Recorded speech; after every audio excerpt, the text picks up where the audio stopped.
So, hi guys, welcome to our podcast again. This time around is going to be short and crisp. At least we'll try as much as possible because it's a review of a movie we saw some weeks back at a film festival here at our university, and it was quite inspiring because for me it wasn't just like a movie like the usual movie you see at the cinema. It was more or less, it was, I won't say more or less, it was pretty much like a screenplay, but it was in a particular location, but it was like a screenplay, and it was well acted, it was in black and white, it was artistic. But the title of the movie and some of the scenes in the movie is one of the reasons we are having this conversation, because a lot of people were like asking questions like, what does this mean, what does that mean? And for me, I feel like we need to correct some things that, or some perceptions about some terms, especially some African terms, that has been watered down in translation by Western English or Western education. That there are some African terms that we shouldn't even try to interpret, because when you're trying to interpret or translate certain things, they lose their meaning, they lose their essence. And when you're now trying to like explain it back in the African terms, you just find out that you don't know what you're saying. This is one of the things that we discovered in the during the movie. After the movie, we had a discussion, and a lot of people were confused about certain things. So I don't want to steal the show. I'd like others to say something. What stood out for them in the movie, and what message do they want to pass across to people about this concept or the perception of African movies, especially the upcoming ones.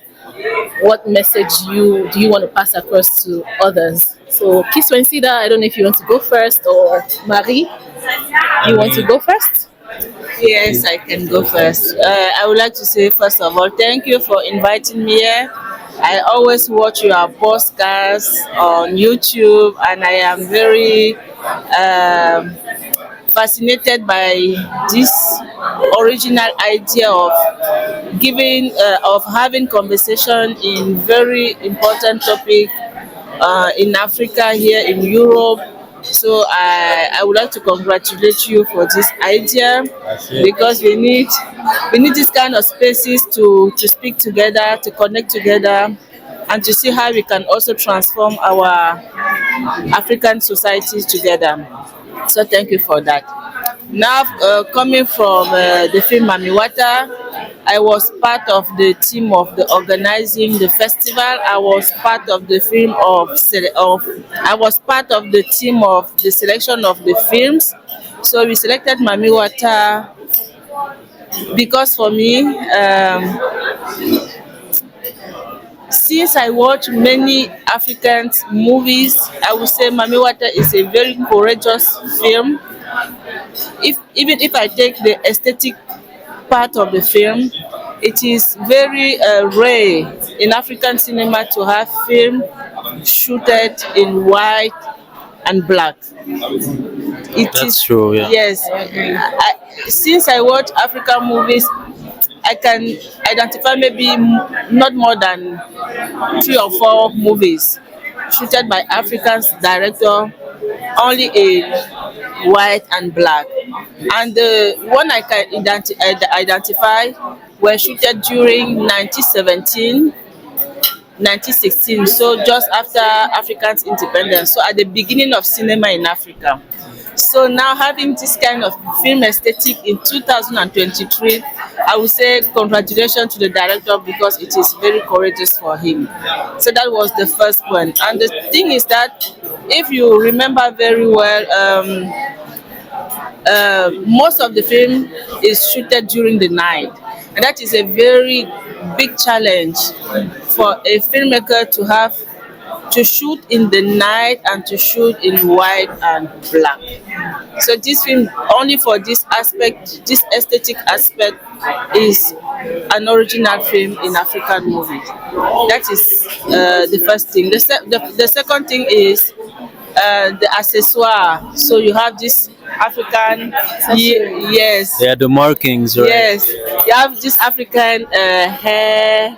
We Yeah. do not have that, so it's bringing us very, very back in our African aesthetic, in our African way of being beautiful. How to, you know, Braid our there are hair, many yeah. young ladies now who do not know how to look very beautiful without putting this extension, or without or only using their own hair.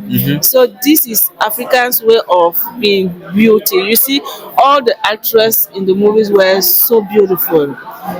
Auntie I Effa, agree. Zinwe, and Priska. For me, I would actually say the Mami Wata herself. You know, like when I was discussing the movie with my partner, and then he was like, "Oh, was Mami what? Did she have the fish legs?" I said, "No. This is my first time of seeing, the image of Mami Wata being like, that's not what we call them in Yoruba, anyways. But Mami Wata, any regardless, like she was tall and regal, not with all this image of fish. Every time they want to show images of the feminine, I don't want to use the word goddesses or orishas of water, because I'm Yoruba. I would use orisha. I want to I want to depict the image of orishas of water goddesses or orishas of water in Yoruba, or even in media, in mainstream media, you see them putting the fish tail or the snake tail. Yeah, it could be that way because it can be like a mythology, right? You can have it can be fiction. You can have different ways of representing them through art, which is beautiful. But I love the fact that she was tall, dark skinned, regal with long legs. I don't know how the director, how he did that. Like I don't know if that's how tall the Mami Wata is in real life. If that's how tall she is, I mean she was so beautiful. Yes, and that is a kind of deconstruction of African beauty, because in colonial images and also some of the images of Africans, men and women, always show them like very ugly people.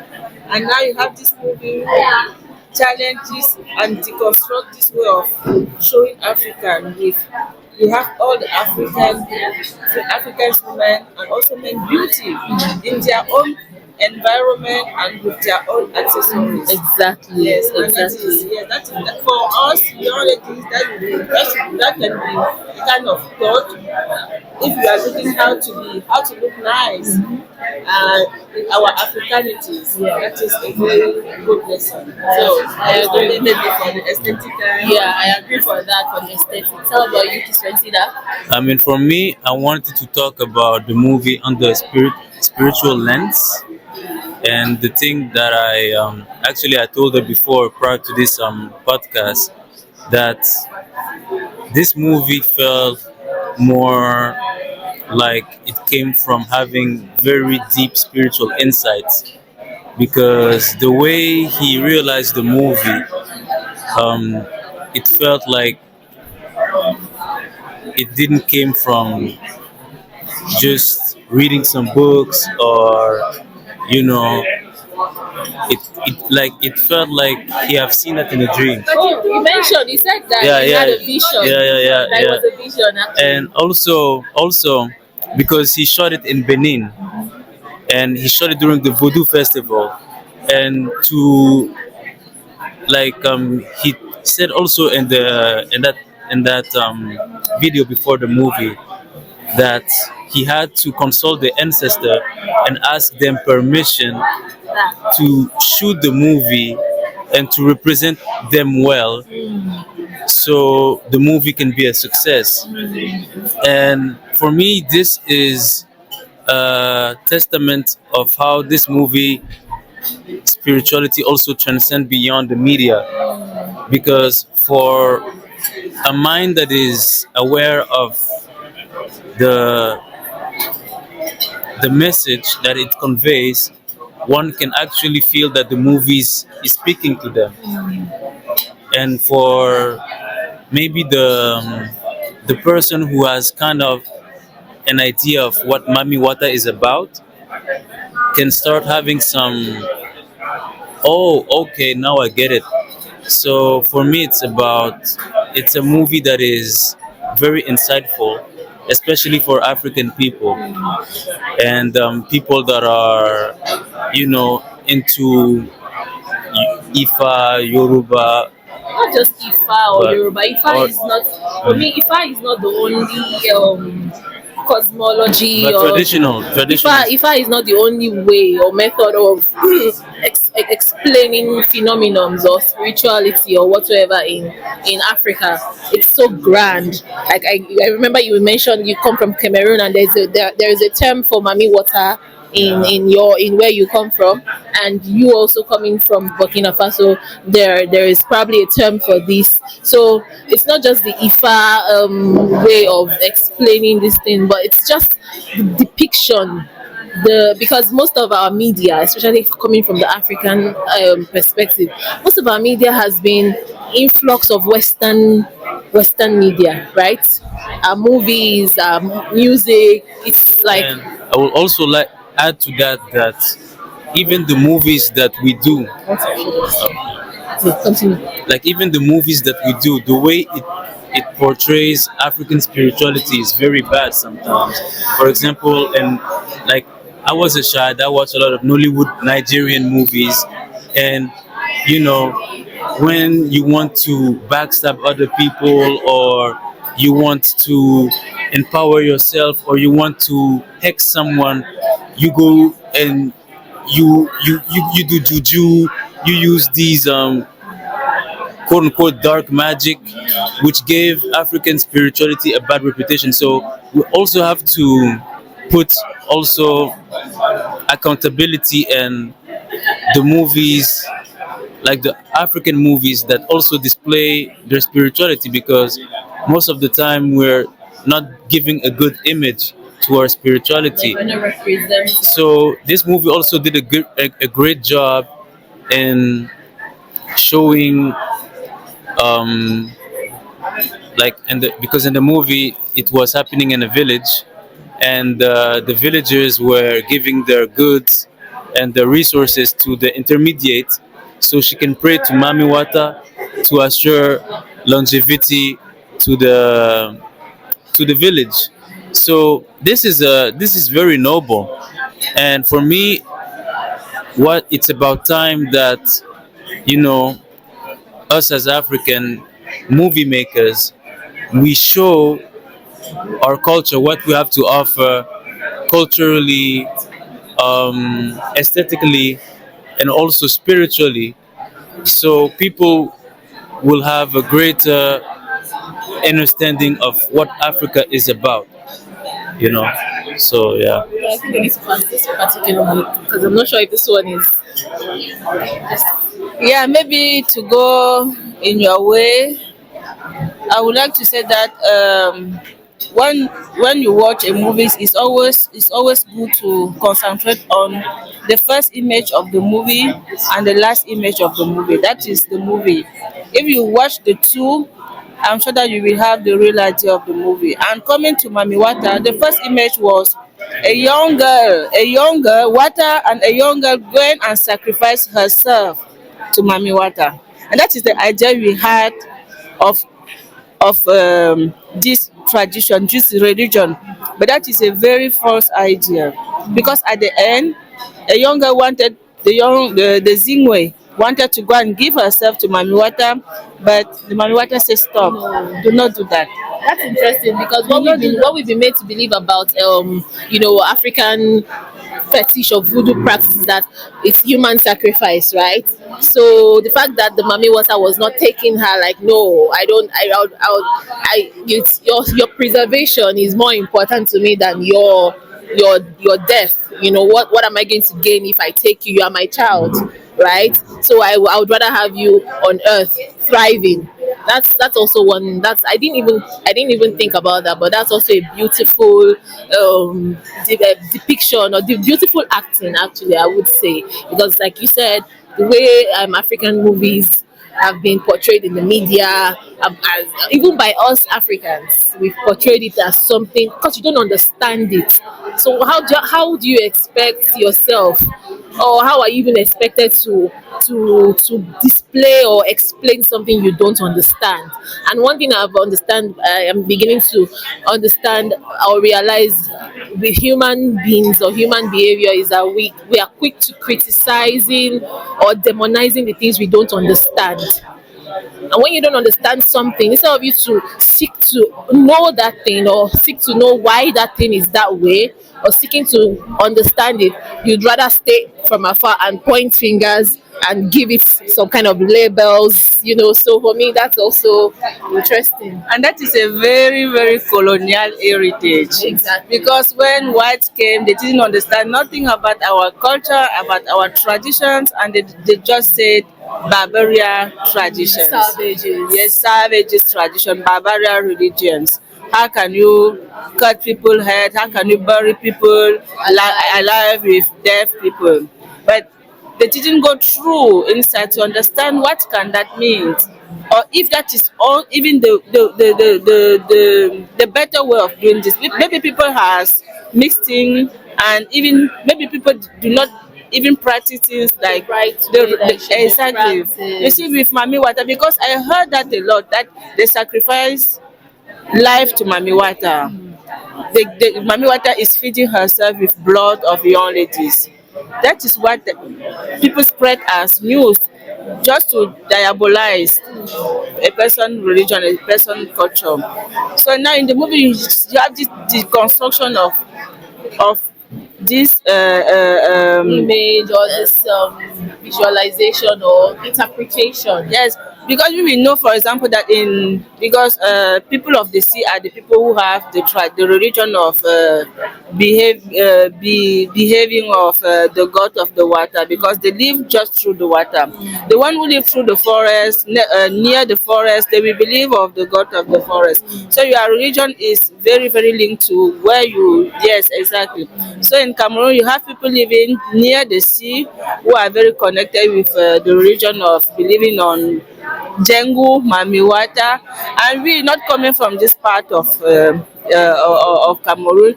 We have the very, very bad idea of this religion. So we know that she is feeding herself with blood. We know that it's very dangerous to be there during the night. We know that she is a kind of diamond and so on, demon.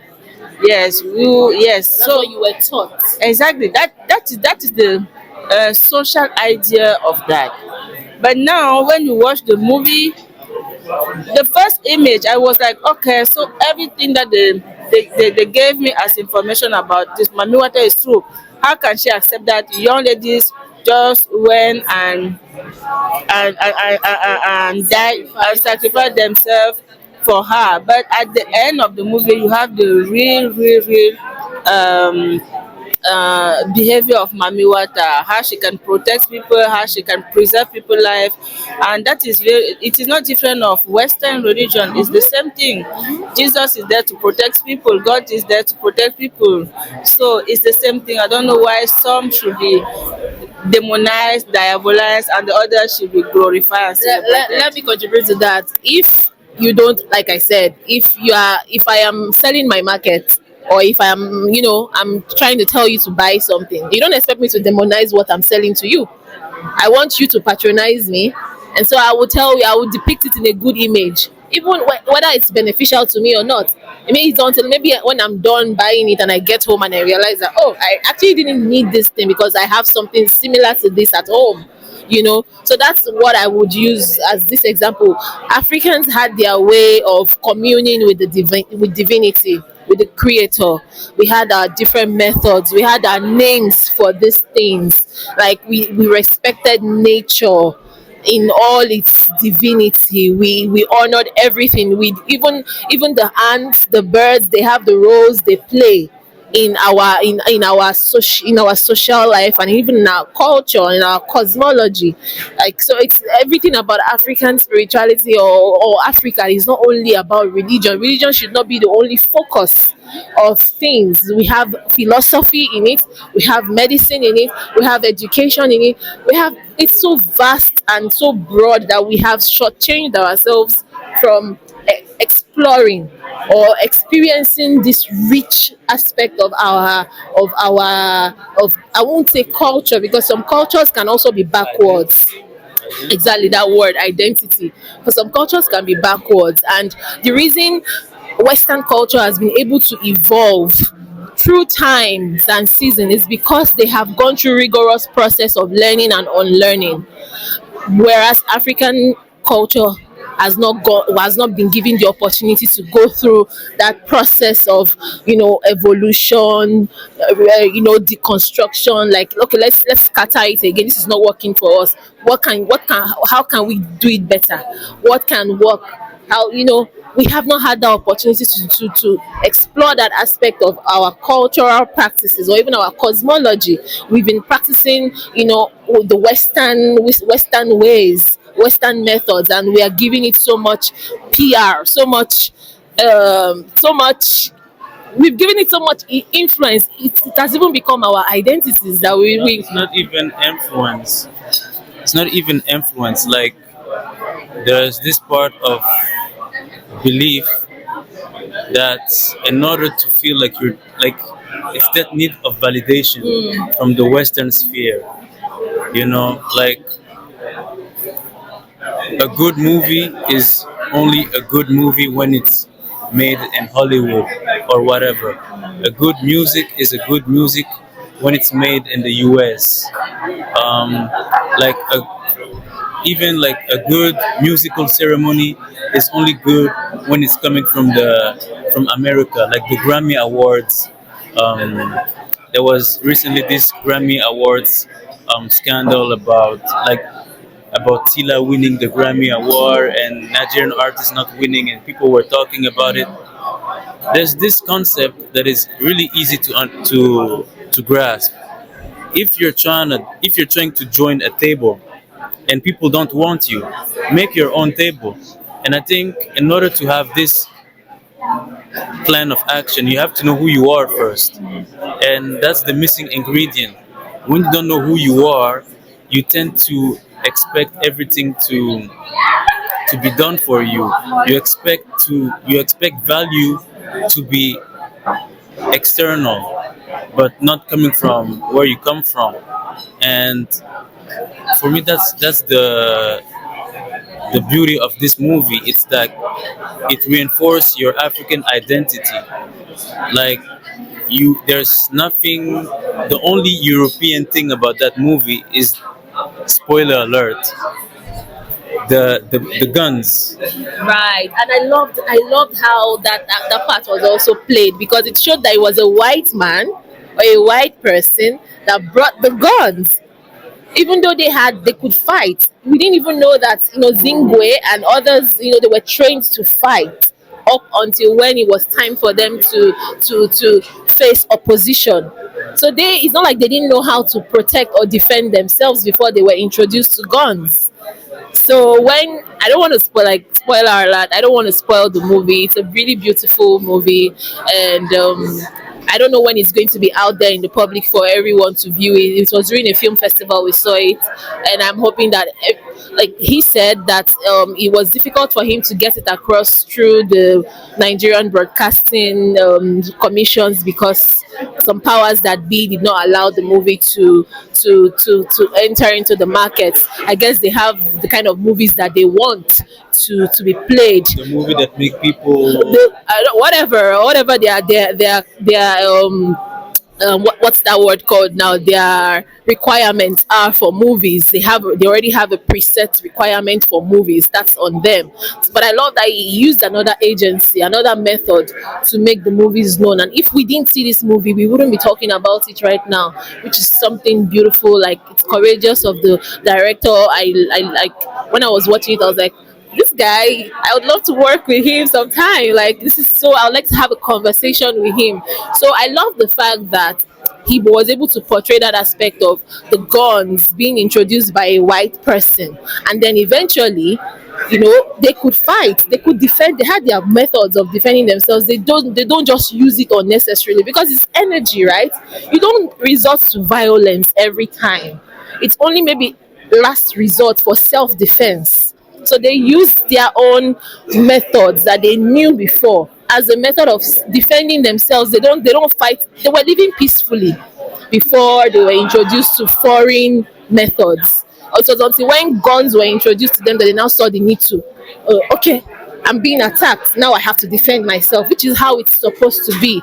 So I don't know, like that is something. Yes, I totally agree with you. And I would also like to add the fact that even if it is the white man who brought the gun, it is not the one who used the gun against his brother. So this role of the collaborators of African among Africa is sometimes that we should raise up and condemn. You have to build this solidarity among us. We should not leave people using their own method to separate, or to make us fight against each other. So it is African sometimes who is used, who is instrumentalized by other people to kill his brother. And you have this many examples in African history. You have Thomas Sankara, who was killed by somebody that everybody knows. And you will see that every time that you will see people, African people who are trying to get over some things, they will always use an African to come and spoil everything. So let us build this solidarity among us. This movie is very good because it shows all the aspects of nowadays African continent, nowadays African life. So it is a lot of lessons, and I I mean, hope. we never even saw the need to classify ourselves. We were living, one would say, oh, like I was having a conversation or an argument with someone, and he said, oh, even in the Yoruba, our ancestors enslaved people and all of that. I said, okay, fine. Even if they had slaves, they were slave owners, right? But you were not allowed to own a slave for more than 7 years. It's even in, like, and you don't treat that slave like a slave. After 7 years, the slave becomes a child, so this wasn't like for an extended period of time. And I also said I'm not going to believe what one narrative that has been narrated about Africa, because if Excuse me, you said something very important at the beginning about the names, and you talk about slave in African community. They were never been called slave. This word have never existed in African language. This slave word came from Western, and it has its own meaning. And the meaning was showing what a slave was. He was not a human, but people who were in our community, they were like servitors. So after a while, the captive were taken to the winners, and they will try to make some works like punishment, but it can never be compared to slave. Even the word slave cannot be used for this kind of people. They will say servitors, maybe servant, maybe, but never ever slave. slaves. Okay, thank you for that. But it still boils down to the fact that we had our methods of doing our things, and it wasn't. I don't believe that it was so that inhuman in nature the way it was, that's been depicted by an external lens. And I asked this person, whose lens? This book you read, who wrote the book? And then he said it's a white person. I said, see, a white person wrote a book about your ancestors. I'm not saying they were right or wrong, but this person wrote a book about your ancestors and sold it to you, and you are reading out this book to me and telling me it's the ultimate truth. Like, where is your critical thinking? Where did you turn off your brain, this beautiful mind that you were given to by the creator, to question things? Books were not written for us to just swallow it and regurgitate everything that the person wrote. It was made for you to question or to have conversations like we are having this conversation about the movie. That's what books are supposed to be all about. But unfortunately, in Africa, the way our education system was built, it was just for us to take in everything that we are reading, just consume and consume and consume. and not like, okay, try to reanalyze the things you're consuming. Is this thing good for my system? Am I okay, is there some like, do I actually need this thing? Is this what I need at this moment? Can I do I need, so like, that's the essence of that was the essence of the conversation. And then I realized that many people, many Africans are this way. They have read books that have been written by other people, external lens, and they have believed it that this is the way it was in pre-colonial times, because after all they'll say they were not there. I wasn't there when it happened.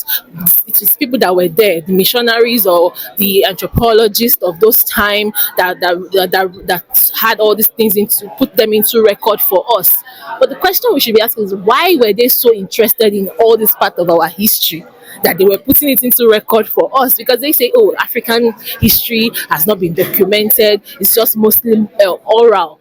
It holds no water because we've not documented it. So they are doing us a favor. Are they giving us these books for free? If you're actually doing us a favor to help us document our history, do you sell these books to us for free and say, oh, I helped you guys out, I documented this thing about your history, so here is this book, read it? No, we buy it. So let's turn on our thinking, let's turn it on, this brain, and use it and ask, why was the lens only coming from one angle? Well, why was it only capturing one particular aspect of these people's lives and culture? Was it not? And you're not even infringing on their privacy, because they were still also trying to discover themselves or even understand their environment. But you came and then you start documenting and writing as if they are specimens to be And this documentation has nothing to do with the reality. Exactly. That was just to justify a kind of colonization agenda. Because what if you read what have been put in this book and you see what you are African you are, it is a kind of paradox, nothing much with the reality, and you understand that there were a very big agenda behind this thing of recording African culture. Because if you want to record somebody's culture, you cannot just stand in far from the culture and write what you can say about the culture. But this interaction, never and no interaction, no will to understand what is happening really at the moment. But it was just like they are savage, they are primitive, they need civilization and so on. And that brings me to the this debate also in the movie, because you have this debate and this very classic debate between nature and culture, between modernism and primitive. exactly. And what I like is what won at the end. What won at the Actually, end? nature won. Yeah, that's another thing. Nature will always win, and that's why I so much love the beauty of African, culture or our ancestral ways, because it has always been connected with nature. It has even the language. I speak Yoruba, and when there are some things I hear, the way they were able to coin those terms, and then not when I translate it to English or any other language, when I actually say them in Yoruba, I'm like, this is so beautiful. How are they able to come up with this thing to describe this thing? And that's exactly what it is to me. So when I hear it, there's this resonance. But when you are saying it in another language, there's a dissonance, which is what is happening amongst us, this cognitive dissonance. I wanted also to add something to what you said about saying like things or referring like describing your worldview in your native language and how it empowers you. It's because it's sound, and sound is vibration. And when you are speaking like a language is not just sound that is coming out of your mouth. A language is a paradigm, it's a culture. Like when you're it's like a metaphor will be wearing a clothes. When you are speaking French, you're wearing the African. No, pardon me. You're wearing the French clothes. You're wearing the French perspective, the French way of seeing things. So that's the thing with languages. And when it comes to cultures, cultures have different world views. The way someone in Kenya see the world is different than how someone in Shanghai see the world. Is different than someone in India see the world, and so on and so on. And for me, this worldview is defined as paradigm or prism. So when you're speaking a language, you're also equipping yourself with this paradigm of seeing things. And let's say if a culture sees another cultures as barbaric and demonic, and you from this culture, you are using this culture, this paradigm to express your worldview, and you are, even though you that's not your purpose, you end up replicating that kind of, you know, how do I say it, limiting perception of yourself. For example, French, like, or not even French, like a way to really understand a language is by going to the etymology of the language, the meaning of the words, The roots, yeah, where the it came root, from. exactly. And a lot of words that we're using have, Arab roots, Latin, Latin Greek. roots, things like that. And also the meaning of the words. And there's for example, Burkina Faso, it was colonized by the French, and therefore right now at the present day, French is still widely spoken, and there's a lot of expression associated with blackness that are negative. Like for example, in French, like if you wanna say that you're really like going through difficult times, you say "je broie du noir." It's mean you crumbled darkness. If you want to express, for example, there's an expression like this is let's say you're not good at math, and everything math related like it's not working for you. In French, there's this expression "c'est ma bête noire," meaning that's my dark beast. So everything like this is just two expression, right? But there's a lot of expression associated with darkness that has a negative link to it. And we express, we're speaking French and we're using these terminologies to define our realities.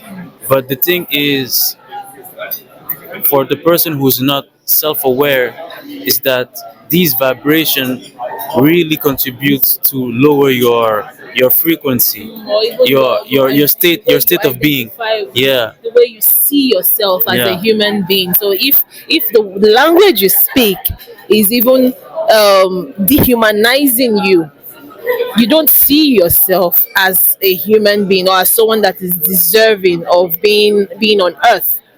And that is one way, that's one powerful way, or I wouldn't say how powerful language is and how powerless it can also make you at the same time if you're not conscious of the way you use them. Even in religion, they say the tongue is powerful. Be careful of the things you say, right? So why can that also not be applied to other aspects of life, like language and all? So and also to add up on that too, like in the movie they were speaking in they were not speaking, Fun, yeah, yes, yeah, fun and pidgin, pidgin. right?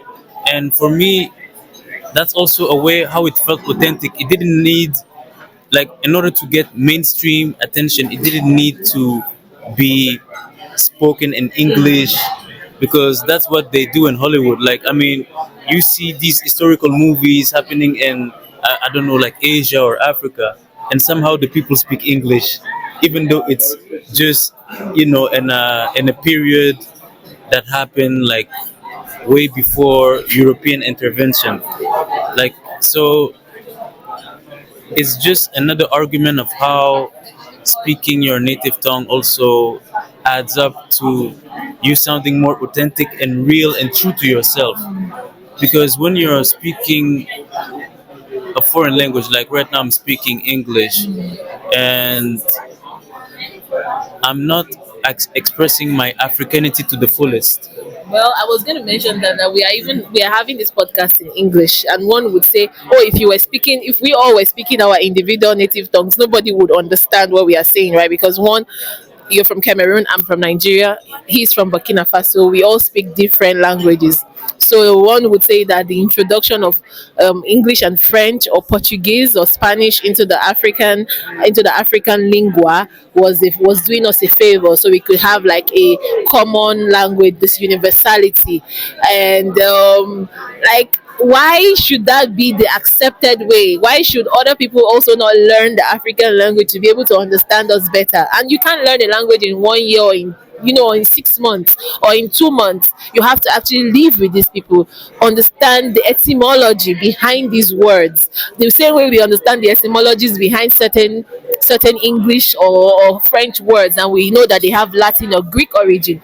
Why can we not also take that time to understand the etymology behind African words and say, okay, I'm actually interested in going to Cameroon and I want to learn about the people living in Cameroon. I want to learn their language and I'm going to take my time to do that. So why should that be like something far fetched or something that you cannot even imagine or picture? But it's so easy for you to imagine yourself learning French or English or Portuguese or Spanish. These are languages that belong to certain people, right? And that they've used these languages to identify themselves in the world.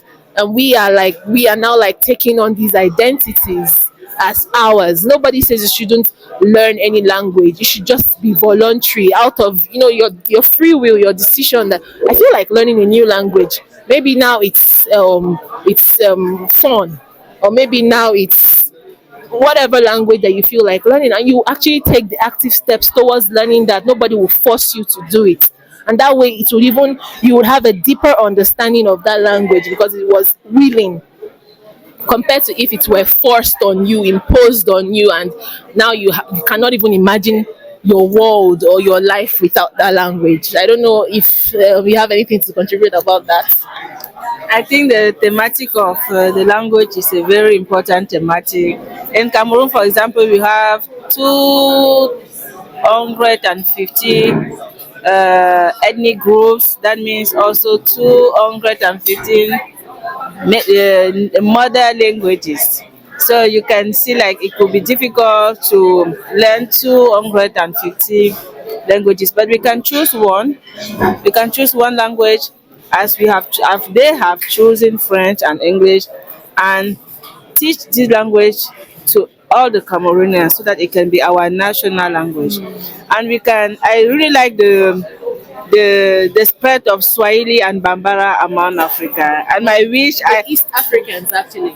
I registered because at the university here, they propose, they advertise for African languages. So you have Bambara, you have Swahili. Okay. So maybe we can go and register. And next time that we will make this podcast, we can switch from English to Swahili and from Well, Swahili to Bambara. speaking about Swahili being it's being proposed as the African language, I would like to also point out that Swahili is a language from East Africa. Africa is a whole continent. It's so broad. I mean, we cannot just sit down and say let just one language be for the whole African people. You can have two or three. We can have more, like for example in West Africa, like we in Nigeria, we coined this pidgin. So We also speak Pidgin. okay, so yeah, so you see like in Ghana, pidgin is like we even though it has different variations, but when I say certain things or when someone from Ghana says certain things, I can have an idea of what it means because it was coined from the English language, and this is known in West Africa, in some part, not all parts, but in some parts of West Africa. And then in East Africa, Kiswahili is the recognized language. I don't know the recognized language in North, I think that's Arabic, Northern Africa, and then Southern Africa. I think Southern Africa is the Shona and the Zulu. Yeah, but even the Shona, I'm aware that it wasn't even their own native. It was also like a form of, it was a new method for, it was a colonial language, like a way of picking up their vocabularies and putting the words together, and then Some people say it's the combination of multiple native African language into one. yeah, So that's that. But if we as Africans, I believe that as we've been evolving, if we had been able to, come up with ways, because we would definitely have spread and been trading amongst ourselves, and we would have looked for ways. Okay, I would say, what about the deaf and dumb? Don't we have sign languages that we use in communicating with these people with disability? We were able to come up with this sign languages, so it wouldn't have been difficult for us to come up with something, as long as we intend to communicate with each other and understand each other, right?